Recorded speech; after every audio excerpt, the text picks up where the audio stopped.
अस्सलाम वालेकुम वीवर्स, कैसे हैं आप सब लोग। अल्लाह से उम्मीद है कि आप लोग ठीक होंगे, खैरियत से होंगे। और मैं भी अल्लाह का शुक्र है ठीक हूँ, खैरियत से हूँ। बस थोड़ा-सा ज़ुकाम का असर है, कल मुझे सर्दी लग के बुखार भी हो गया था, लेकिन आज माशाल्लाह से मैं बिल्कुल ठीक हूँ।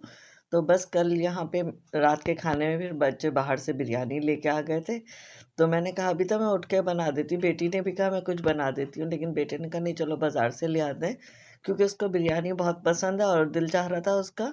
आप लोगों को तो सबको ही पता है मेरे बेटे को बिरयानी पसंद है, तो उसने कहा उसका दिल चाह रहा था, तो उसने सोचा अगर मैं खाऊँगा मामा से तो वो तो उठ के बनाने तो खड़ी हो जाएँगे, उनकी तबीयत ख़राब है। तो फिर बाज़ार से ले आया था और यहाँ भी यही बिरयानी बच गई थी। तो मैं दोपहर के टाइम में गरम कर रही हूँ, तकरीबन 12 साढ़े 12 का टाइम है और मेरे बेटे को जाना था। साथ ही मैं अपनी कुकिंग चैनल के लिए रेसिपी भी बना रही थी और वो भी मैं शूट कर रही थी। तो यहाँ पे मैंने थोड़ा-सा व्लॉग के लिए शूट कर लिया है और बस यहाँ पे मैं इसे फ्राई कर रही थी रेसिपी को। तो ये अपलोड तो हो चुकी है, आप चाहें तो मेरे चैनल पे कुकिंग चैनल पे जाके देख सकती हैं। आप लोगों को पता है मेरे कुकिंग चैनल का नाम। हाँ, जो नए हैं मेरे चैनल पे उनको मैं बता देती हूँ, मेरे कुकिंग चैनल का नाम है कराची का ज़ायक़ा। तो आप वहाँ जाके इसको सर्च कर सकती हैं।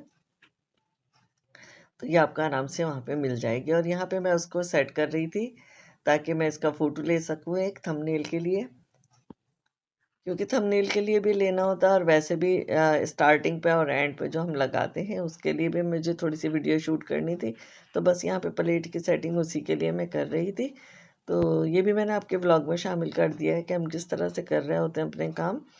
तो साथ ही मैंने खाना गरम करके बेटे को दिया था, बिरयानी को कहना चाहिए, बिरयानी को गरम करके दे दिया था मैंने उसको, क्योंकि उससे जाना था। मैंने कहा तुम थोड़ा-सा ये खा लो, फिर देख लेना बाज़ार से खा सको, बाहर से खा सको तो बाहर से खा लेना, वरना वो खाता नहीं है ना इस तरह। तो मैंने बिरयानी उसकी फ़ेवरेट चीज़ दे दी थी कि भई कुछ तो खा के चले जाओ। अब इंशाल्लाह मगरिब के बाद का टाइम है, अब वो आते ही होंगे और इस वक़्त मैं वॉइस ओवर कर रही हूँ। या आज ही के दिन का व्लॉग है और आज ही के दिन आप देख रही हैं। तो यहाँ पे मैंने इस तरह से इसकी सेटिंग कर दी थी। तो पहले मैंने व्लॉग बनाया, फिर उसके बाद कल की रेसिपी शूट की, यानी जो कि आज दोपहर का खाना भी था हमारा। आपको पता है आजकल हमारा दोपहर का खाना बहुत लेट हो जाता है गैस की कमी की वजह से। तो ये है कि वो हम 5 साढ़े 5 बजे खाते हैं। तो बस यहाँ पे तो फ़िलहाल अभी यही सारा चल रहा है, आप देख रही हैं कि ये मैं यहाँ पे मैंने फ्राई करके रख दिया, साथ ही मैं बनाने लगी हूँ ये कल के लिए रेसिपी। और ये मेरे दोपहर का खाना है, मैं बना रही थी कोफ्ते। कोफ्तों में हुआ ये कि मेरे हस्बैंड ने फ़रमाइश कर दी थी, तो फिर मैंने सोचा चलो इसी को रेसिपी भी बना लेती हूँ कल के लिए, कोफ्ते बना लेती हूँ। लेकिन मेरे पास जो गोश्त था वो बोटियों में रखा हुआ था, क्योंकि मैं लाके घर में ही चॉप करती हूँ।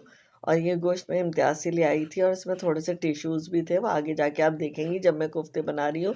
तो मैं निकाल-निकाल के साइड पे रख रही हूँ, काफ़ी सारे टिश्यूज़ जो होते हैं ना, पट्टे, वो मैंने ना अलग करके भी काट के भी हटा दिए थे, लेकिन गोश्त जो था वो वैसा नहीं था कोफ्तों वाला रूखा। तो मेरे इन कोफ्तों में पहली दफ़ा क्रैक भी आए हैं, वरना मेरे कोफ्तों में अल्लाह का शुक्र है क्रैक नहीं आते। जब से मैंने शादी के बाद से खाना पकाना शुरू किया, तो वो मेरी सास की कुछ ट्रिक्स हैं जो उन्होंने मुझे कहा था कि इस तरह कर लिया करो, तो कोफ्तों में क्रैक नहीं आते हैं। लेकिन आज गोश्त ही रूखा नहीं था, क्योंकि हम लोग कोफ्तों के लिए जो भी बनाती है ना हमारी बहनें, उनको पता होगा, हम कोफ्तों के लिए बिल्कुल रूखा गोश्त लेते हैं। तो इसमें थोड़ी-सी चर्बी भी थी, थोड़े से टिश्यूज़ भी थे। अब चर्बी तो ज़ाहिर-सी बात है ग्राइंड हो गई, वो तो निकलनी मुश्किल थी। मैंने भी रहने दी थी क्योंकि मेरी छुरी भी इतना अच्छा काम नहीं कर रही थी, मेरी खुद अपनी तबीयत भी इतनी अच्छी नहीं है। तो पहली दफ़ा ऐसा हुआ है कि मेरे कोफ्ते मज़े में तो थे, लेकिन थोड़े से क्रैक आ गए थे, जिसका मुझे बहुत अफ़सोस हुआ। तो मेरे हस्बैंड भी देख के कहता आज तुम्हारे गोल कोफ्ते नहीं बने, कुछ टेढ़े-मेढ़े से बने। मैंने कहा अब आप भी नोट करने लगे। तो बस यहाँ पे यही हो गया था, लेकिन मज़ेदार से थे कोफ्ते। खैर खा लिए उन्होंने, उनकी ख़्वाहिश पूरी हो गई। कई दिन से वो मुझसे कह रहे थे और आज तो कोफ्ते ही खिला दो। तो मैंने कहा चले बना लेते हैं और ये रेसिपी भी हो जाएगी। यहाँ पे कोफ्ते बन रहे हैं, मैं आप देखिएगा, इसमें से मैंने टिश्यूज़ निकाल-निकाल के साइड पे रखे। हालाँकि बहुत सारे मैंने ग्राइंड करने कीमा बनाने से पहले, मतलब ग्राइंड जो किया था, चॉप करने से पहले, जो भी कहें आप, तो उससे पहले मैंने काफ़ी काट के नाइफ़ से अलग कर दिए थे। लेकिन कुछ ना बीच में भी होते हैं ना जो ग्राइंड होने के बाद आ रहे होते हैं, तो वो आ रहे थे, तो मैंने उनको भी निकाला था इसमें से। वरना ये अगर ये रहते ना तो मज़ीद और कोफ्ते फट जाते, 2-2 टुकड़े हो जाते, इतने बड़े-बड़े उसमें टिश्यूज़ थे। तो वो मैंने अलग कर दिए थे और मुझे जहाँ लग रहा था थोड़ा-सा क्रैक है, मैं उसको सही भी करती जा रही थी, क्योंकि मुझे डाउट हो रहा था थोड़ा-सा गोश्त जो है ना वैसा नहीं बना है, जैसा कि हम हमारा होता है। ये देखिए इस तरह के पतले-पतले से टिश्यूज़ निकल रहे थे, जो कि ग्राइंड भी नहीं होते। तो बस ख़ैर मैंने अलहदा तो कर दिए थे, लेकिन फिर भी कहीं न कहीं आ ही गया होगा कोई छोटा-मोटा पीस जहाँ से कुछ न कुछ क्रैक बना है मेरे कोफ्तों में आज। तो कि जो कि मेरे हस्बैंड ने भी नोट किया, वरना वो कहते थे तुम कोफ्ते मतलब मेरे तो अल्लाह का शुक्र है, लाख-लाख बार अल्लाह का शुक्र अदा करती हूँ कि मेरे शादी से पहले भी और शादी के बाद भी जो भी खाता था मेरे खाने, हालाँकि शादी के बाद हम स्टूडेंट थे, पढ़ते ही हमारी शादी हो गई थी।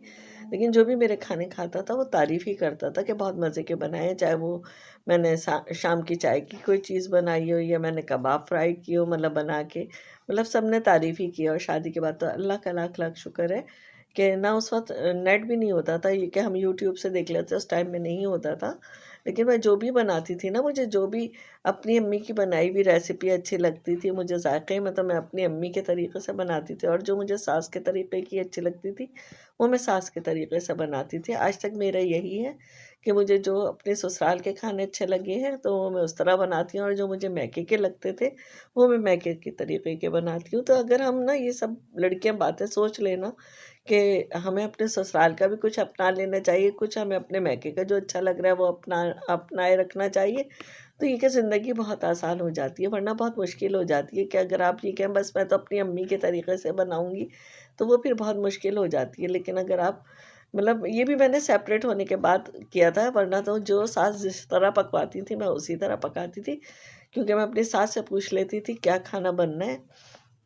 क्योंकि हमारे यहाँ का उसूल था कि शुरू से हमारे ससुर कहते थे आज सुबह ये खाना है, हमें खाना खाना है। तो वो फिर सास मँगवा देती थी और मैं पका देती थी। तो शुरू-शुरू में तो मैं उन्हें नमक मिर्च दिखाती थी, क्योंकि मेरे ससुराल का थोड़ा-सा नमक मिर्च जो था, मिर्चें जो थी वो तेज़ थी, और मेरे मायके में मीडियम खाई जाती थी। तो ये था, फिर मैं अपनी सास को ज़रूर दिखा लेती थी मिर्च मसाले, और फिर बाद में तो इंसान इतना तजुर्बेकार हो जाता है कि वो देख के भी बता देता है क्या चीज़ ज़्यादा है और क्या चीज़ कम है।